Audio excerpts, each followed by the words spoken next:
Okay, so we're going to look at a few examples from Chapter 4, which is about Newton's laws, and we'll look at 3 examples in this video. So, let's look at this example. So let's say we have 2 workers. They're standing at point A and point B, and they're pulling a boat towards them to try to pull it along some kind of canal or something. You can imagine some kind of canal that the boat right here is being pulled down. They are pulling a little bit differently, so the first worker A is pulling with 40 newtons of force and the second one with 30 newtons of force, and they're slightly different angles. So what we want to figure out is what's the sum of the forces exerted on the boat. Now, another thing in this section is what's known as the free body diagram. So usually if you don't have a picture already, you want to draw a picture with all the details in it like this, but then after that you want to reduce it to what's called a free body diagram, and that just simplifies things for you. Now this picture is pretty simple. I might not need to in this case. That's why I didn't already do it, but let's just do it off to the side if we needed to. So let's just do it over here in this blank spot. So if that's the boat, what forces are acting on the boat, or at least the forces we want to consider? So I think we're using forces as red mainly. There's the force that's being directed this way by worker A, and the force that's being directed this way by worker B. Of course, you could split those into their x and y components, but I think those are the only 2 forces we need to consider since the boat's not like going on its own power or anything. Okay, so we want to figure out what's the sum of those 2 forces. Well, how much force is being exerted on the boat, in other words. So I kind of drew where I thought it would be. I kind of guessed, and I put that in green. I just said, you should just think about this problem first. That's part of physics, is just thinking so that when you get an answer, you can know if it makes sense. So I said the force will probably be above the x-axis, and that's because you can see this angle is a little bit bigger than the 37-degree angle, so I think that it's probably going to pull up, probably just a little bit. I don't know how much. That's what we're going to figure out. And I also think it's going to be bigger than 40 newtons since there's no force like in the free body diagram over here. There's no force doing this, right? There's nothing like that. So the force should be bigger than 40 newtons. How much? I don't know exactly. That's what we're going to find out. Okay, so I said first split it down into components. Notice I'm going to be showing my preferred mathematical version of how to write this with vectors, and then in the next couple examples maybe we'll look at the other physics notation. I like the math notation, just a preference. Kind of wanted to show you both.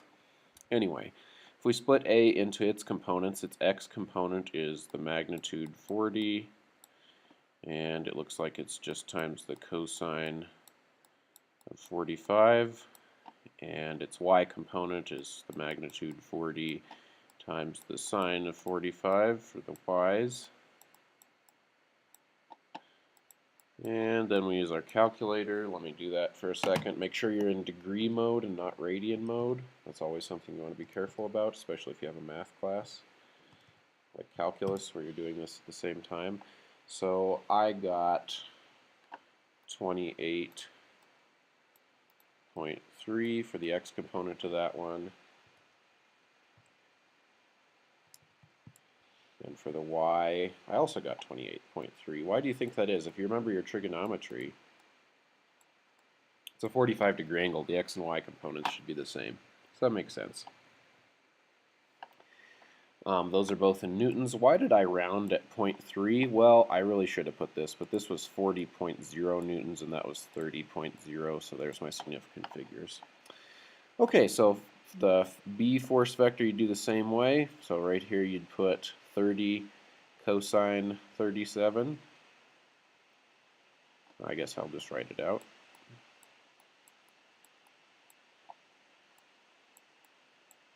And then here we'd put 30 sine 37. Now what you've got to be careful about is the cosine. The x direction is positive here, but the sine, the y component of that vector, notice it's going down. That's negative. So use a little bit of trigonometry or just a bit of common sense to make sure you get that right. So I put that in my calculator and I got 24.0 newtons in the x and negative 18.1 newtons in the y. I like to put my newtons out at the end. Okay, so then the resulting force vector is going to be this plus this for the x. So that's going to be, what, 52.3, I think? Yeah, I don't need a calculator on that one. And then the y components, you add those together and you get, what is that, about 10? 10.2. So there's my component resultant vector. If I want the magnitude of that vector, I guess I should have put that here. Oh well. If I want the magnitude of that vector, I have to use the Pythagorean theorem for magnitude. If you remember, it goes like this. And we square both and see what happens. So 52.3 squared plus 10.2 squared.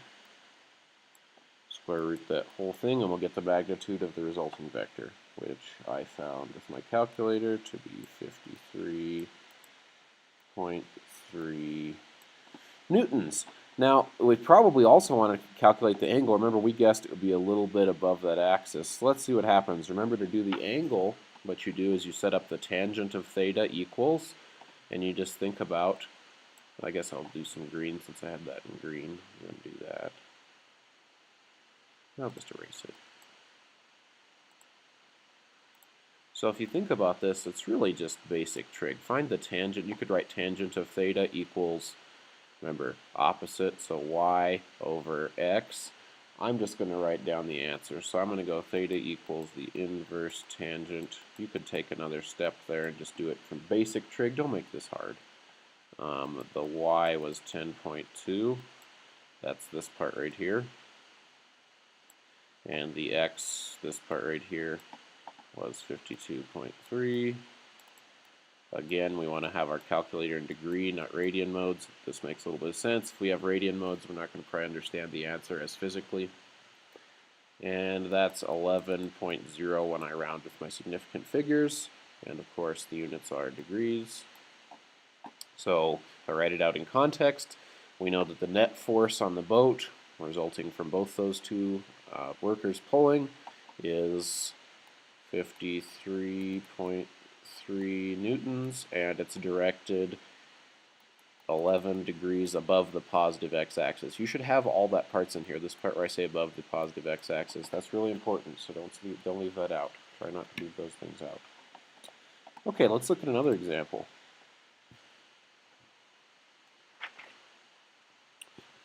This one was 411. Make sure if you have another textbook and you're using these videos, or you're using this one, there's more examples, and you probably want to use these examples, try some problems, and if you're getting stuck, maybe go back and look at a few more. Anyway, 411 says that we've got some kind of box, and it's 10 kilograms, and it's being pulled by a rope, so you can see the rope up there. Being pulled out in this direction, so someone's hands are over here pulling the rope. And they're pulling it at 40 newtons, and they're directing that rope at a 30-degree angle. Okay, so first you'll notice I reduced that to a free body diagram. Some people like to put a little box right here and say 10 kilograms in their free body diagram. I just put the forces in, kind of a personal preference. And I chose to do this one with the physics vector notation. So you choose whatever notation you like best.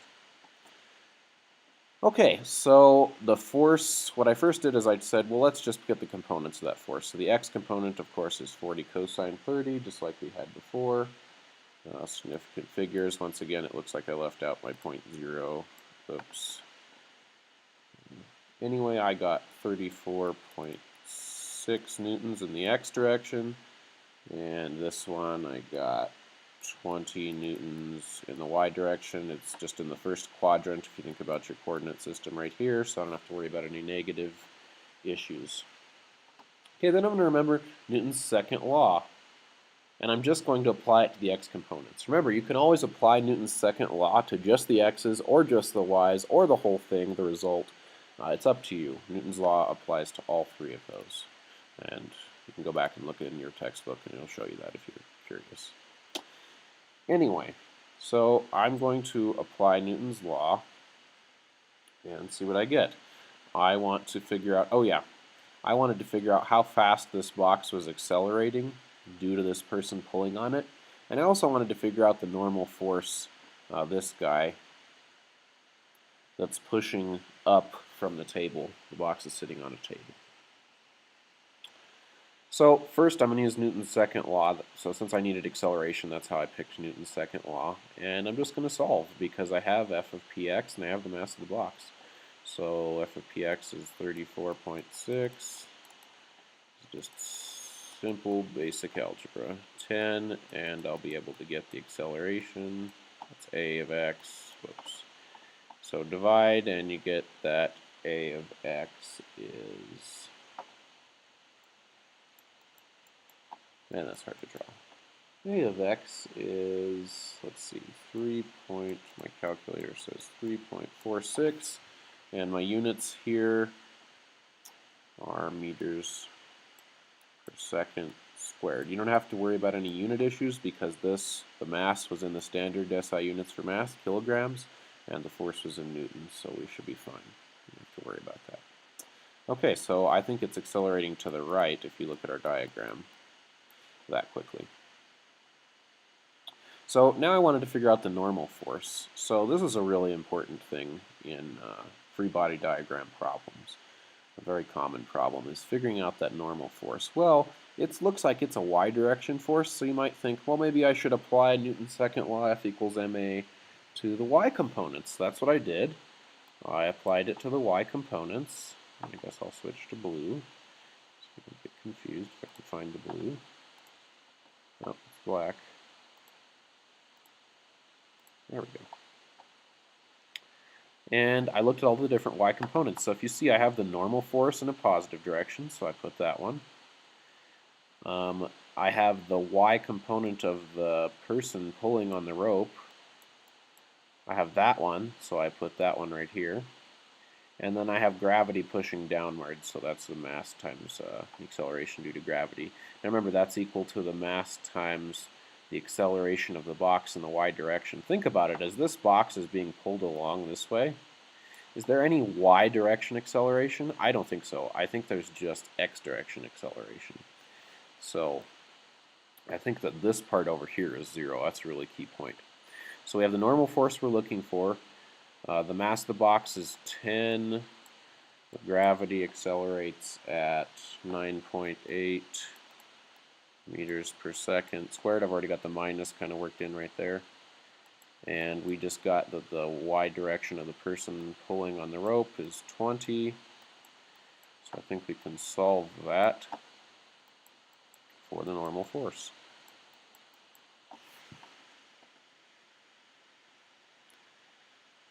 So I think it's going to be, that's negative 98, isn't it? So if we add 98 to the other side,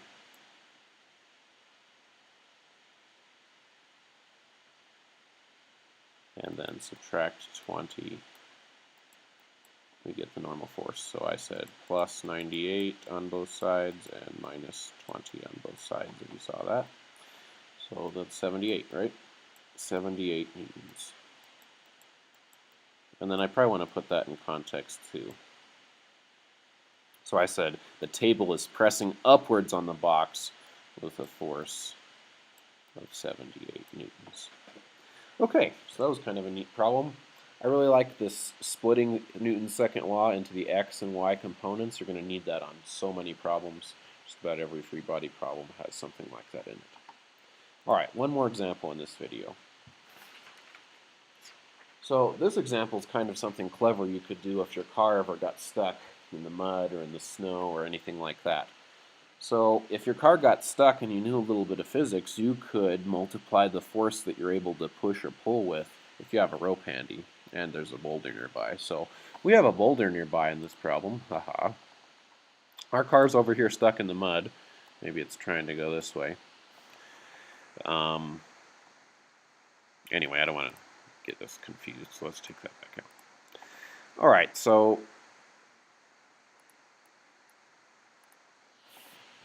we're a person. We're going to stand right here, which is kind of right in the middle between the boulder and the car, attach a rope the whole length, and we're going to push out in this direction. Okay, so let's just see how much that magnifies the force that we're able to push on the rope with, because I'm sure that we probably could just push the car out by itself. But if you set it up like this, I think something interesting will happen. So first, I created a free body diagram. I have a question here. I'm saying, why is the free body diagram like this? So you'll notice that first we have the force that we're pushing with, the force exerted on the boulder by the rope, and the force exerted on the car by the rope. Now Newton's third law says that for every force there's an equal and opposite force. So I changed these subscripts. Sometimes I get confused by the subscripts. Really, you just need to know for this force there's an equal and opposite force going this way.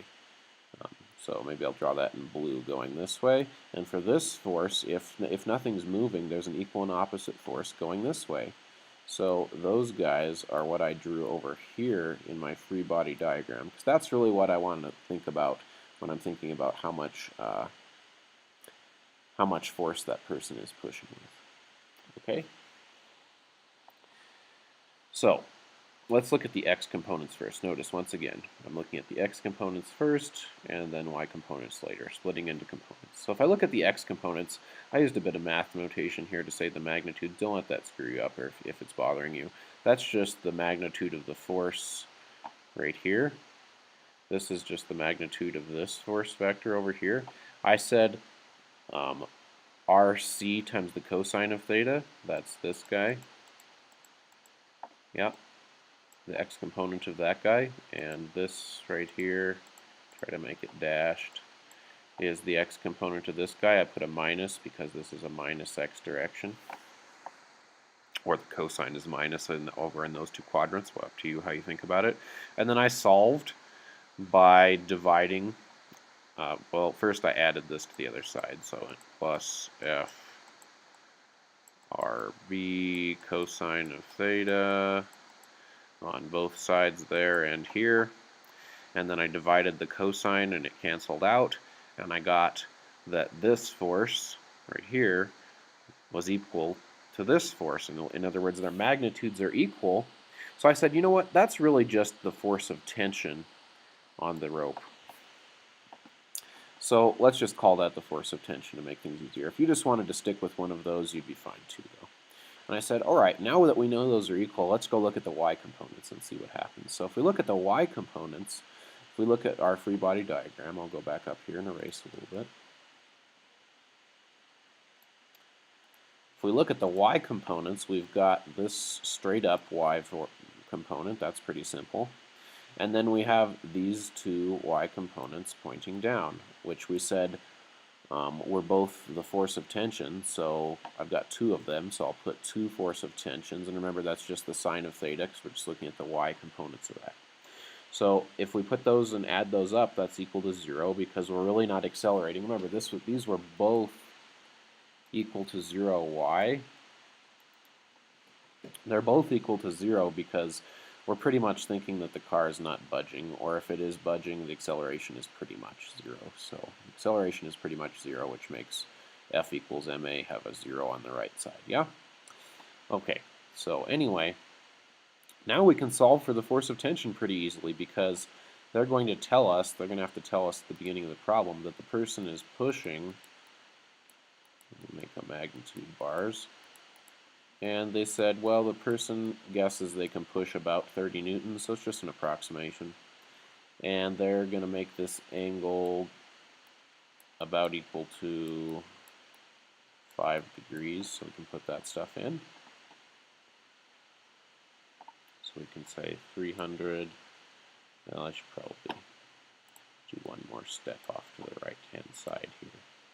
So we'll do some scratch work over here. So 300 minus 2 force of tension times the sine of the cosine of 5 degrees equals 0. And we can solve for force of tension by subtracting 300 and dividing by -2.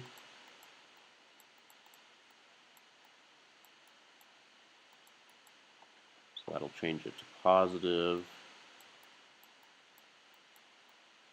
300 over 2. So the force of tension is that, which is 150, divided by the sine of 5 degrees. Once again, make sure your calculator is in degree mode.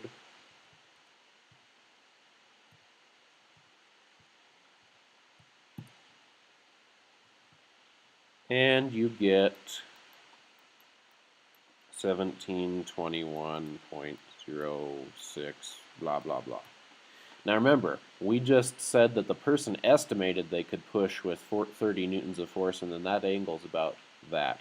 So at most, I have 2 significant figures. You know, I'm not even really sure about that, but let's just say this is approximately 1700 newtons. So approximately 1700 newtons. And that's just kind of a rough estimate because we're not real sure. We probably just had one significant figure, I'm thinking, so maybe even just we could put 2,000 newtons as an estimate. Either one of those would probably be a good estimate. Anyway, they only pushed with 300 newtons of force on the rope. What's amazing is that they're able to exert 1,700 to 2,000 newtons on the car, which is probably enough to budget a little bit and maybe get it unstuck, hopefully. So I think that that's a pretty impressive little problem. So I hope you liked it. We'll look at some friction problems where we apply Newton's laws in the next video. Adios.